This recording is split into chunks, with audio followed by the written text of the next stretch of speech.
Hello, and welcome to another episode of the Lore of Braunhaven. Uh, Today we are going to be doing the final episode that we're doing on the holidays throughout the Braunhaven region, and today we are going to be talking about the Festival of Harvestide, which takes place in month number 9, the month dedicated to the god Septim. So Harvestide, this festival, it marks the first 2 weeks of the harvesting season, and basically, these first 2 weeks they have gathered enough harvest that the communities can have a festival to sample the goods, as it were. You'll see large fairs and gatherings, circuses. Very similar in a lot of ways. It's kind of the other end of the yearly spectrum to the Festival of Renewal, for example. There will be circuses and fairs and many food tents. Common things that you'll find are fresh sausages, new types of mustard spreads, beers, ales, meads, wine, and of course Shire smoke, or for the more potent among you, just straight up pipe weed or tobacco leaf. Um, it's all available, and this is to mark the beginning of the harvest season, really. And so, the month of Septim, we should look at who Septim is. He is Grandfather Harvest, the Brewmeister, and known as the Waning Days. So he's usually depicted as an old man. He likes to wear a straw hat, and usually, if you were to run into Septim, he would be sitting under a tree, and he would almost always have a tankard of ale. He has a preference for beers and ales. And he'll have a tankard in one hand, and usually he'll have an apple or a sausage in the other. And really, this depiction of Septim as Grandfather Harvest is probably the best description of Septim on the whole. He is a very laid back guy. He's perfectly happy to see the harvest being done by the younger mortals, and he gets to reap the benefits during the waning days as summer has started to wind down into fall. He's very slow to anger. He doesn't get riled up very easily, and he actually gets a lot of joy out of taunting Agaron or teasing Julia about her husband's dalliances with Decus. And usually he'll poke fun at them, and Agron will get pissed off, and there'll be a big war somewhere, or Juliet will get sick of being teased, and then the following season there'll be a long, dry summer, and but Septim just sits back and enjoys a snack based on what the mortals have harvested. Um, the thing about the Festival of Harvestide, though, is that it actually predates the Council of the 12 Elder Gods. So it was going on before Septim even came into existence. And really, this also holds true for the Festival of Renewal in the month of Aepus, month number 4, is that both of those holidays were both worshipped or celebrated before the coming of the Council of the 12 Elder Gods. And so the old gods actually held sway over both the Festival of Renewal and the Festival of Harvestide, particularly the god Tula. And so Tula, she is the mother goddess, the goddess of grain and livestock. She is known as the patron mother of humans and halflings. She is the goddess of brewing and harvest. So, and like I said, this goes back to more the Druidic faith. She is known as Tula is the goddess that created humans and halflings. And there is a lot of debate amongst both druids and the newer clerical scholars about which were created first. But halflings believe that humans were created first. And Tula then created halflings so that the halflings could inject joy into the humans' lives. Um, I mean, that's as good of an answer as any. Halflings tend to be uh, far more jovial and would much rather uh, have a party, dance, sing, eat, and drink and smoke uh, rather than some of the warmongering that humans do. And so halflings truly believe that they were put here to kind of liven up humans' lives and give them a sense of humor. She's generally depicted as a plump, smiling older woman, and she's wearing an apron, and there are sprigs of wheat that are stuffed into the pockets, kind of poking out. And it is said that her greatest gift to humans and halflings was the knowledge of cultivating grain, farming, and domesticating livestock. So um, this has allowed excuse me, more or less that humans and halflings have been able to rise to the heights that they are.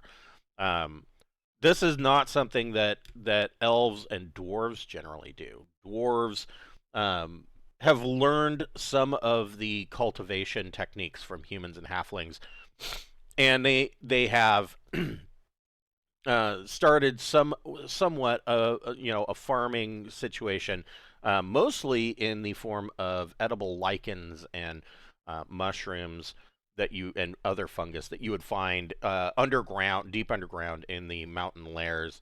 And that grow more in abundance the deeper you go. If you go into the mythic underworld, um, that food is a staple. But for the most part, dwarves like to they like to uh, eat, fresh red meat. A lot of goat, um, sheep, and lamb, um, and occasionally auroch. But uh, they cultivation and domesticating livestock is really rather new for the dwarves. On the flip side, you've got the elves, and the elves are not, there is usually some weird assumption that elves are vegetarian. They're not. They do eat meat. Um, they have a more reverent take to hunting, though. They believe that every kill is to be thanked and honored, and so they do hunt deer and other animals in the forests, but they don't domesticate livestock so much. They might have some horses, but it's really debatable on whether you could say that those horses are domesticated because usually they are more of a wild type horse that they and sometimes they'll ride moose or elk. Dwarves are actually known for riding moose in Braunhaven as well, but the elves don't really domesticate their livestock. They have a relationship with wild animals, as to speak.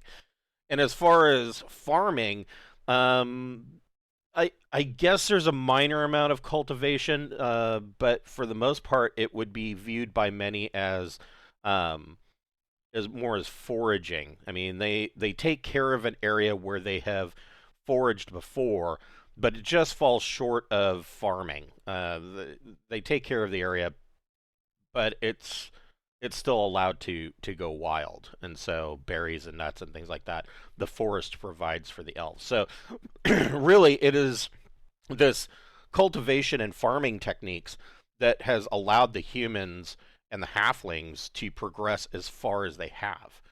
Um, they probably, I mean, especially due to the warlike nature of humans, they probably wouldn't have succeeded as much as they have were it not for those abilities. And so, and Tula also, and that of course is her aspect in the Festival of Harvestide. But Tula is also worshipped for the Festival of Renewal, and um, this is one of the aspects of Tula that most people now in the current age kind of overlook, but because she is the patron mother of humans and halflings, she is honored, at least in a minor sense now, on the Festival of Renewal, because of the births that take place. She is bringing those lives back into the world. And really, Tula is worshipped by all the races, all of the civilized races: dwarves, gnomes, elves, halflings, humans, probably some of the maybe some of the half orcs if they're of the believing type. um, that she is to be thanked for the birth rate that happens around the Festival of Renewal. So during the festival, druids will generally, and this is usually in honor of Tula, druids will, they will go to an inn, and most inns, especially during the Festival of Renewal, or excuse me, during the Festival of Harvestide, will have a small shrine to Tula, and they'll have them in inns and taverns, and the druids will come in and they will leave an offering of burning sage at these shrines and at temples and things of that nature. And they're also known for performing cleansing rituals over the farmland, burning sage, and there's some chanting that goes on, um, and usually a pouring of fresh water from a consecrated bowl onto the farmland, to both help with uh, future regrowth, because once the harvest is done, um, the land it has a certain amount of time that they leave the land alone because winter is coming, and then in spring they're going to go ahead and plow again. So this is kind of a an ending ritual, and then they will perform another ritual on the farm come with the Festival of Renewal, in the hopes that they'll have a good harvest. And so, it the Festival of Harvestide usually lasts about a week, 4 to 5 days. It is, uh, a time of eating and drinking copious amounts of food. Not really feasting so much. You're talking more um, bite-sized foods. Apple pies and cherry pies and sausages and lots and lots of beer and ale. Probably some mead and wine as well. But really, because it's Harvestide, beer and ale is a big one. That's huge for this time of year. So that is the Festival of Harvestide. And next time on the lore of Braunhaven, we will be delving into the town of Braunhaven itself. And really, we're going to be focusing on the current age and what has brought the town of Braunhaven back. Because the town of Braunhaven was mostly empty after two-thirds of the population of the empire died off from the demon plague. So we'll get into that next time, and I hope to see you. Thank you for watching.